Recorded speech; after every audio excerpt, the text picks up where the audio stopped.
श्री गणेशाय नमः। प्रिय बंधुओं, जैसा कि हम आपको पहले के भागों में बता चुके हैं कि राजा नल ने दमयंती को जंगल में सोती हुई अवस्था में छोड़ दिया और राजा नल उनके शरीर की आधी साड़ी फाड़ करके और स्वयं धारण कर ली। अब क्या हुआ कि राजा नल वो आधी साड़ी पहने हुए और जंगल में इधर उधर घूम रहे थे कि अचानक देव योग से जंगल में बड़ी भारी आग लग गई। चारों तरफ अग्नि की बड़ी बड़ी लपटें उठने लगी, जंगल धू धू करके जलने लगा। परंतु राजा नल के ऊपर उस अग्नि का कोई असर नहीं हुआ। क्यों नहीं हुआ?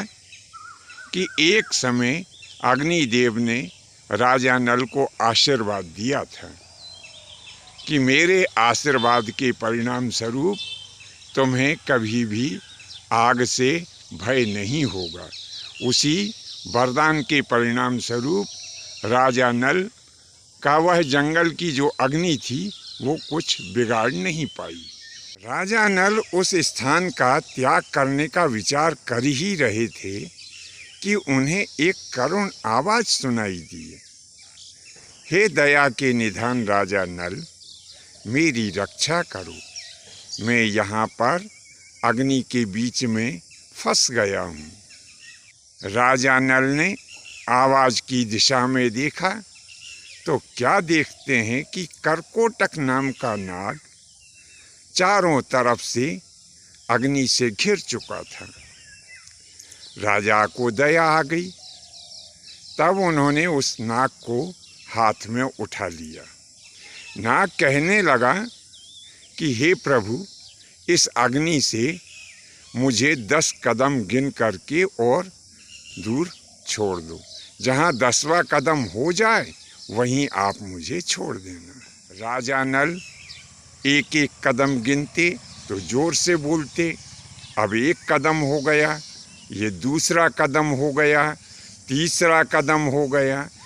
इसी प्रकार से जब 10वां कदम हुआ वैसे ही करकोटक नाग ने पट्ट से और राजा नल को डस लिया। उस नाग के जहर के प्रभाव से राजा नल का शरीर काला पड़ गया। बड़ी चिंता हो गई, रानी से बिछोह हो गया, इधर इस दुष्ट ने मुझे डस लिया। राजा नल क्रोध में भर के कहने लगे, अरे कृतघ्न दुष्ट, मैंने तेरे प्राणों की रक्षा की और तूने मुझे ही डस लिया।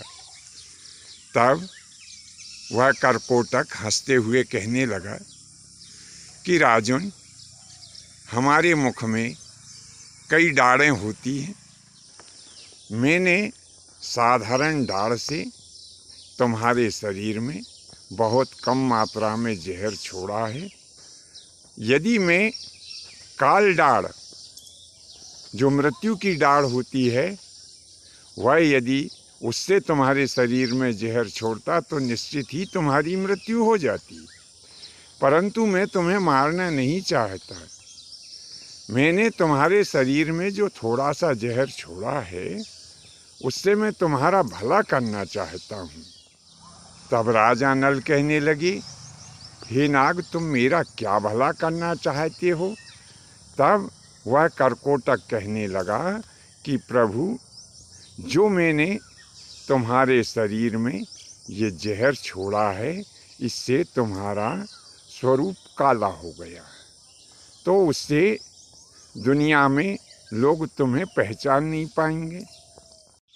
और अब मेरे वरदान के कारण कोई भी हिंसक जीव या जंतु तुम्हारा प्राण हनन नहीं कर सकता।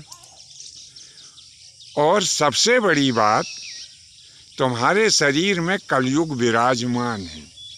इसी कलयुग के कारण तुमने जुआ खेला और हार गए, क्योंकि कलयुग जो है तुमसे नाराज है।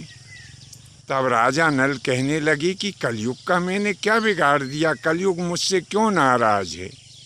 तब कर्कोटक नाग कहने लगा कि यह कलयुग स्वयं दमयंती से विवाह करना चाहता था, लेकिन दमयंती ने तुम्हारा वरण कर लिया, इसीलिए ये कलयुग जो है तुम्हारा सुख नहीं देख सकता, इसी से यह नाराज है। और अब यह कलयुग, क्योंकि मेरा जहर तुम्हारे शरीर में पहुंच चुका है, तो यह कलयुग जो है वो मेरे जहर को सहन नहीं कर पाएगा।